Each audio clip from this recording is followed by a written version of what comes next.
Hello friends, मेरा नाम विकास मदान है। इस वीडियो में हम सीखेंगे लैन और वैन में क्या डिफरेंस है।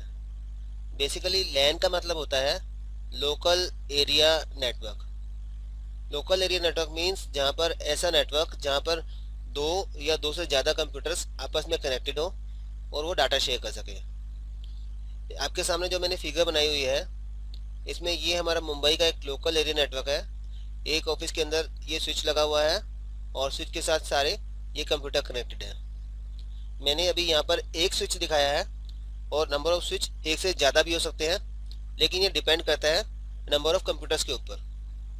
तो लैन का मतलब ये है कि आपका जो इसका एरिया होगा लैन का, वो एक फ्लोर, एक रूम या फिर एक बिल्डिंग के अंदर हो सकता है।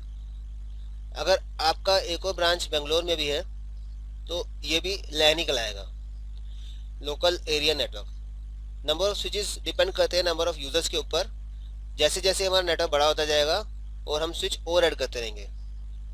आपके लोकल एरिया नेटवर्क के अंदर सारे यूजर्स एक दूसरे को डाटा शेयर कर सकते हैं और इसके अंदर सिर्फ स्विच की जरूरत पड़ती है और कंप्यूटर्स की। इसमें कोई भी लैन में कोई भी राउटर की जरूरत नहीं पड़ती। लेकिन अगर आपकी कंपनी यह चाहती है कि हमारा नेटवर्क आपस में कनेक्ट हो जाए, मुंबई लोकल एरिया नेटवर्क भी और बेंगलोर लोकल एरिया नेटवर्क भी, तो उसके लिए हमें वैन नेटवर्क इस्टेब्लिश करना होगा। और अगर अभी देखें, इस सिनेरियो में हमारे पास दो लोकल नेटवर्क है, एक मुंबई ब्रांच का और एक बेंगलोर ब्रांच का। अगर आपकी कंपनी चाहती है कि मुंबई लोकल नेटवर्क और बेंगलोर लोकल नेटवर्क आपस में कनेक्ट हो सके, तो इसके लिए हमें वैन लिंक परचेज करना पड़ेगा। और वैन लिंक के लिए हमारे पास आईएसपी का होना जरूरी है। आईएसपी बोलते हैं इंटरनेट सर्विस प्रोवाइडर। अगर इधर हम देखें तो हमने ये हमारा मुंबई का लोकल नेटवर्क हो गया, ये बेंगलोर का।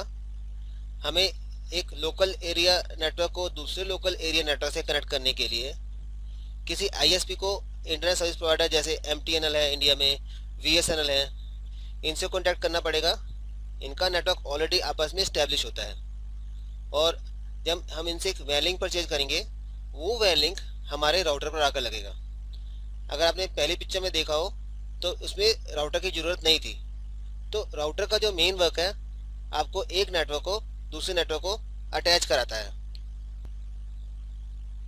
अगर आप सिर्फ लैन में वर्क कर रहे हैं तो राउटर की बिल्कुल ज़रूरत नहीं है, और अगर आप वैन लिंक कनेक्शन परचेज करते हैं तो आपको राउटर की ज़रूरत पड़ती है।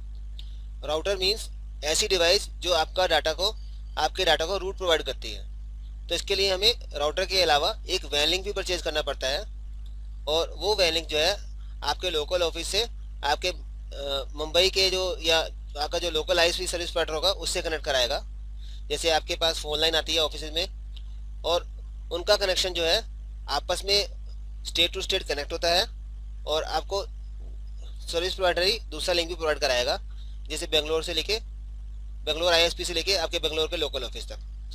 एक बार जब आपका सारा नेटवर्क कॉन्फ़िगर हो गया तो ये बन जाता है हमारा ये जो एरिया पूरा वैन लिंक वाला, ये सारा हमारा वैन नेटवर्क है और ये हमारा लोकल एरिया नेटवर्क है। लोकल एरिया नेटवर्क जब तक आपस में डाटा ट्रांसफ़र कर रहे हैं तो वो सिर्फ यहीं पर ही रहेगा, और जैसे ही आपका वैन कनेक्शन इस्टेब्लिश हो गया दोनों ब्रांचेस के बीच में, तब आप डाटा भी अपना ट्रांसफ़र कर सकते हैं। तो ये मेन एडवांटेज होती है वैन कनेक्शन की। Thank you. अगर आपको यह वीडियो अच्छा लगा हो, यूज़फुल लगा हो, तो प्लीज़ लाइक करें और सब्सक्राइब करके मेरे और भी लेटेस्ट वीडियो की इन्फॉर्मेशन आप अपनी यूट्यूब आईडी में रिसीव कर सकते हैं। Thank you.